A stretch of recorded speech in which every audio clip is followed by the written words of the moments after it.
Hello and welcome to the Introduction for Accounting 202. In this short video, I'll give you a little bit of background about myself, talk about how I intend to teach the class, go over some highlights of the syllabus. I'll show you how I organize Canvas, and I'll finish with giving you some keys to be successful in the course. So my background's a little bit unusual. I worked at a company called Big Toys. It was based in Tacoma at the time, and I did just about every job in the company. So manufacturing, forklift driving, sweeping the floor, you name it. I worked there through high school, and then I went to college at Tacoma Community College and University of Washington. I graduated with a degree in accounting and earned my CPA license, and the company made me their controller when I was in my mid-20s. So that was a great opportunity for me because I knew the company very well. At that point, I had worked there about 8 or 9 years. So I knew the product very well, the company very well, and I jumped right into creating financial statements and budgets and cost accounting and a whole variety of things.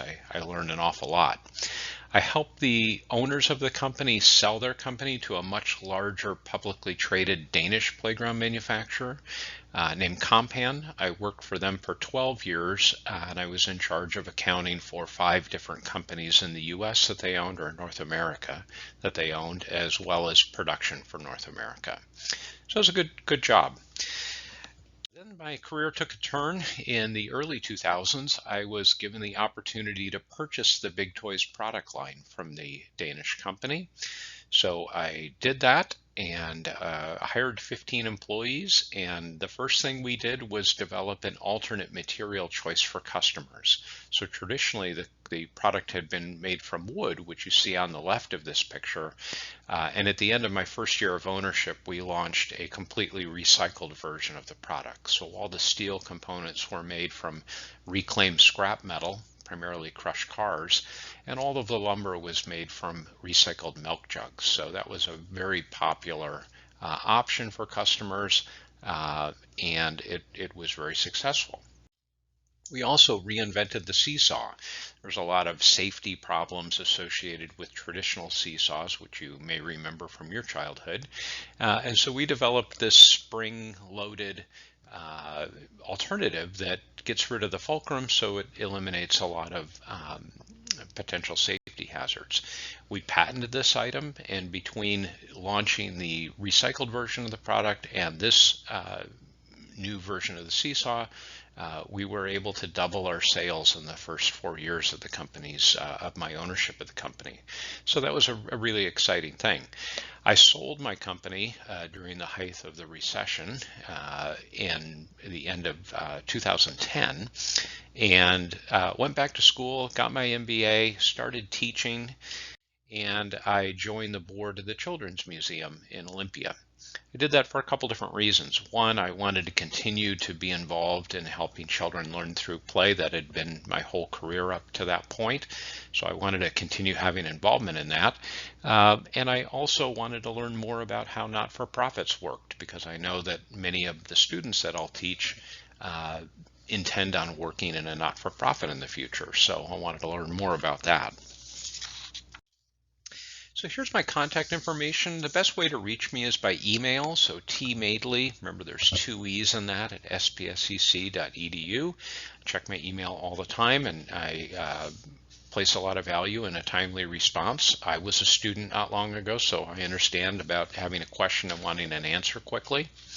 The phone number I've shown here is my cell number, so you're welcome to call me on that if you have a question. If you do send me a text, please identify yourself and the course you're in. I'm teaching another class as well, and that'll help me respond to you if I know that you're asking me a question about this particular class. And then I'm happy to meet with you on Zoom anytime during the summer session. Just shoot me an email and say, hey, I'd like to meet on Zoom.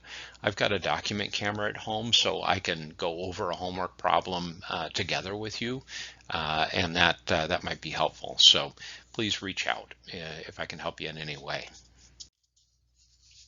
So my suggested study method for this class is to read the chapter, either the ebook that's on Cengage now, or if you have the loose leaf copy, you could read it that way.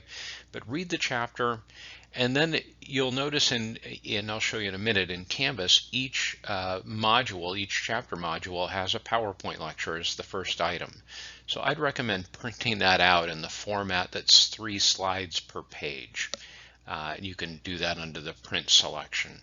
And then I'd watch the video lecture and take notes on the printout that you've made. So on that 3 slide per page format in PowerPoint, I'd take notes on that. So you'll be looking on your paper at the same slide I'm talking about, and that should work well for you. I try to keep my video lectures under 15 to 20 minutes, so they're many times there'll be a couple of lectures for a chapter.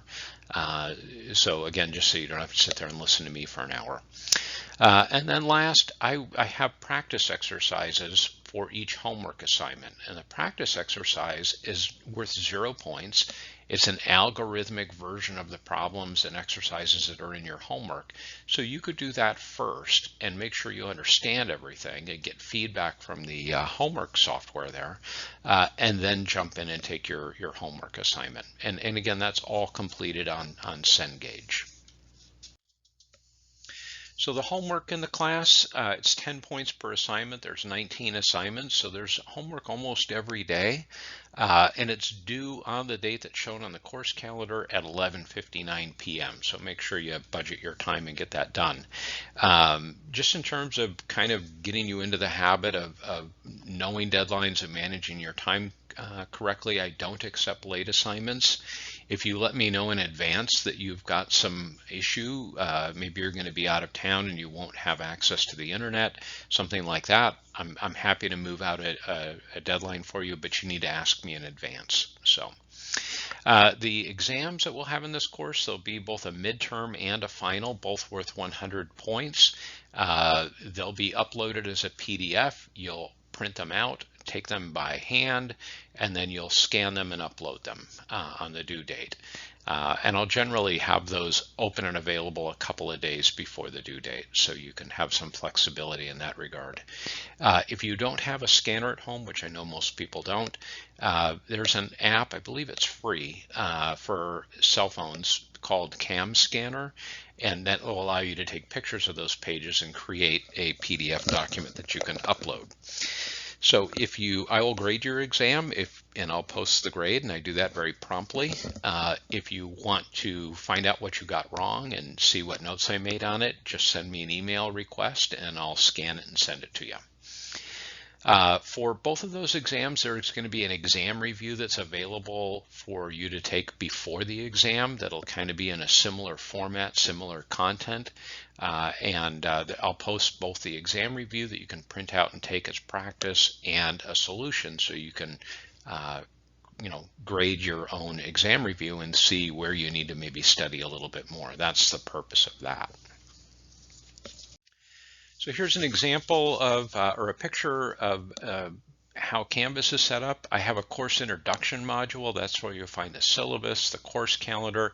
Definitely print out the course calendar and have that posted somewhere handy. It's got all the due dates on it. I have a document on how to access Cengage for this course, and then a link to Cengage for this particular course. And then you see the first module for chapter 11 there. So there's that PowerPoint lecture. And then I've got links to the 2 different video lectures. I think one is 15 minutes and one is 10, something like that. So you can click those, it'll open a new window and you can watch the lecture and listen to what I have to say. And then I've got placeholders there for the homework. Of course, the homework is done on Cengage, not in Canvas here, but that's where you've got due dates and what the points are. So here is an example of that course calendar I mentioned, the first 3 weeks of it. So again, keep in mind all of these things should be done on the day that's shown on the calendar. So for example, the homework for chapter 11, the first homework assignment for chapter 11 is due by the end of the day on Wednesday, July 7th. So Cengage Now, I'm sure you're all familiar with it, having taken Accounting 201. It is free for the first 2 weeks if you haven't already purchased a subscription for a year. If you have that subscription, then you're in regardless. And so, there are study guides there that are helpful, and an ebook and that sort of thing. So the keys to being successful, I have also taken summer classes, and I know there's a lot of distractions in the summer, and it's easy to slip and get behind, and then painful to get caught up. So my recommendation is to try to set aside time each day, maybe every day from 8 a.m. to 9 a.m. you work on this class or something like that. I don't think it's going to take an extreme amount of time, but it's good to do it in small bites rather than let it build up. Again, obviously I recommend watching the lectures. That's why I take the time to record them. I don't repeat everything that's in the book, but the things that I think are most important, and give examples. I would definitely use the practice exercises both to help you before you do your homework and as a way to study for exams. You could go back and you could take those algorithmic practice exercises as many times as you want. Each time you do it, it'll be a little bit different. It's important to stay organized in this class. I would recommend using a binder and having tabs for each chapter and keeping your lecture notes there and the exam reviews and all of that. And then last but not least, please ask for help. I really don't know if there's something you don't understand. It's one thing in a physical class where we're together. I can kind of look at the expression on your face and figure out that you don't get it, and I could explain it a different way.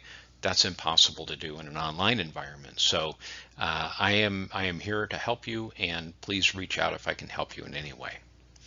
So that's the end of the intro lecture. I look forward to talking to you in the first lecture for Chapter 11. Thank you and have a good day.